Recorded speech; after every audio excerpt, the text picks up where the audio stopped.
अच्छा जी, अब मैं आता हूँ CSS के लिए जो टिप्स हैं मेरे जहन में, वो मैं आपसे शेयर करता हूँ। सबसे पहला तो आपने ये जहन में रखना है कि सिर्फ़ और सिर्फ जो रिटन टेस्ट है पहले उस पर फोकस करें। ये लोग हम इम्तहान देने का जब फ़ैसला करते हैं तो हम साथ ही इंटरव्यू की भी तैयारी करना शुरू कर देते हैं जहन में। फ़िल वक्त आप इंटरव्यू को बिल्कुल भूल जाएं। फ़िल वक्त आपका जो सबसे पहला जो हदफ है वो रिटन टेस्ट क्लियर करना है। दूसरी बात इसमें यह है कि रिटन टेस्ट में जिस सब्जेक्ट के जितने नंबर हैं आपने उसको उतना ही वक्त देना है।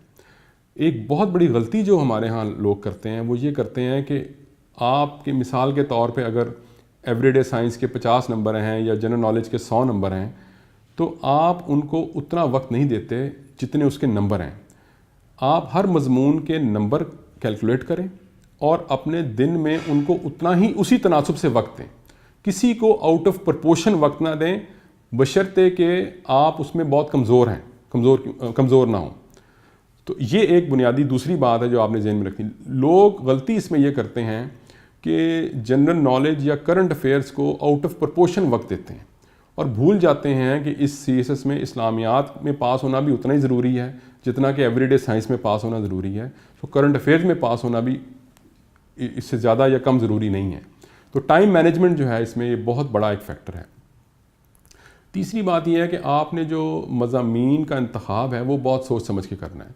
किसी से सुनकर या ये अपने नापसंदीदा मजमून सिर्फ इस वजह से रख लेना कि इनमें नंबर नहीं आते, या वो मजमून जो आपको जिसमें आपकी महारत ज़्यादा है, जिसमें आपका इल्म ज़्यादा है, जिसमें आपकी काबिलियत ज़्यादा है, आप बेफ़िक्र होकर वो मजमून रखें और ये भूल जाएं कि जी इसमें मेरे नंबर कम आएंगे।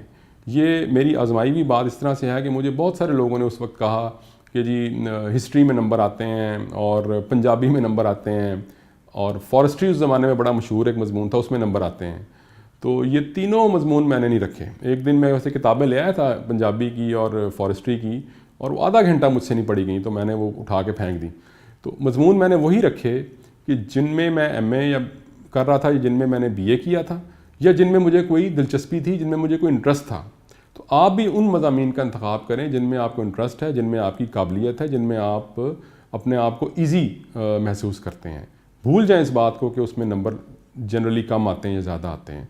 अगर आप अच्छा इम्तहान देंगे तो आपके अच्छे नंबर आएंगे।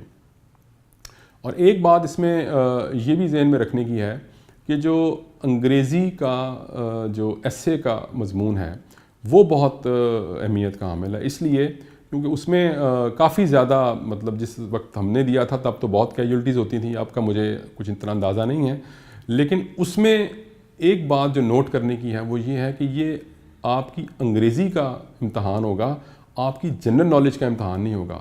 जनरल नॉलेज के लिए अलहदा इम्तहान होगा। सो लोग कंफ्यूज इसको इस बात से कर लेते हैं कि अंग्रेज़ी का जो मजमून है उसमें अपनी जनरल नॉलेज लिखने के चक्कर में अंग्रेज़ी की गलतियां कर लेते हैं। सो आपके नंबर अंग्रेज़ी की गलतियों की वजह से कटेंगे। उस मजमून के लिए जो 2-3 बातें आपने जहन में ये रखनी है। पहली बात कि आपने कम से कम गलती करनी है अंग्रेज़ी की। जिस लफ्ज़ के बारे में आपको शुबा भी है कि इसके स्पेलिंग दुरुस्त नहीं है या इसकी ग्रामर सेंटेंस की दुरुस्त नहीं है, उसको आप छोड़ दें, उसको मत लिखें। दूसरी बात यह है कि आपने एक इन्वर्टेड पिरामिड बनानी है। अंग्रेज़ी का मजमून लिखते हुए इन्वर्टेड पिरामिड का मतलब ये है कि आपने एक ब्रॉडर सी उसकी आउटलाइन बनानी है और उसको यूं कंक्लूड करना है कि एक नतीजे पर आप पहुंच जाएं, और कहीं आपने दाएं बाएं ज़्यादा नहीं घूमना। और सबसे पहले उसमें आपने काम ये करना है इन्वर्टेड पिरामिड बनाने से पहले कि अपनी बैक शीट के ऊपर आप हिंट्स लिख लें कि आपने जो कहाँ से उस मजमून को शुरू करना है, उसका इंट्रोडक्शन क्या होगा, उसके बीच में कंटेंट क्या होगा और उसको आपने कंक्लूड कैसे करना है। और ये बात भी अपने जहन में रखें कि इसके लिए कोई बहुत ज़्यादा सफ़े काले करने की भी ज़रूरत नहीं है। ये एक मुगालता है कि जितना आप ज़्यादा लिखेंगे उतने आपके ज़्यादा नंबर आएंगे, जितना आप ज़्यादा लिखेंगे उतनी आप ज़्यादा अंग्रेज़ी की गलतियाँ करेंगे, उतने आपके नंबर कटेंगे। So please be brief and concise.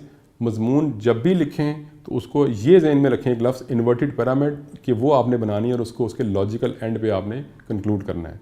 Choices इसमें काफ़ी होती हैं, लिहाजा मेरा नहीं ख्याल कि वो कोई कितना अहम इशू होता है। और इस मजमून की इससे ज़्यादा तैयारी भी आप नहीं कर सकते। इसकी सिर्फ यही तैयारी है कि आप अंग्रेज़ी अखबार के एडिटोरियल पढ़ें और उससे आपकी वकालबी भी बढ़ेगी और आपको अंग्रेज़ी लिखने में मदद भी होगी।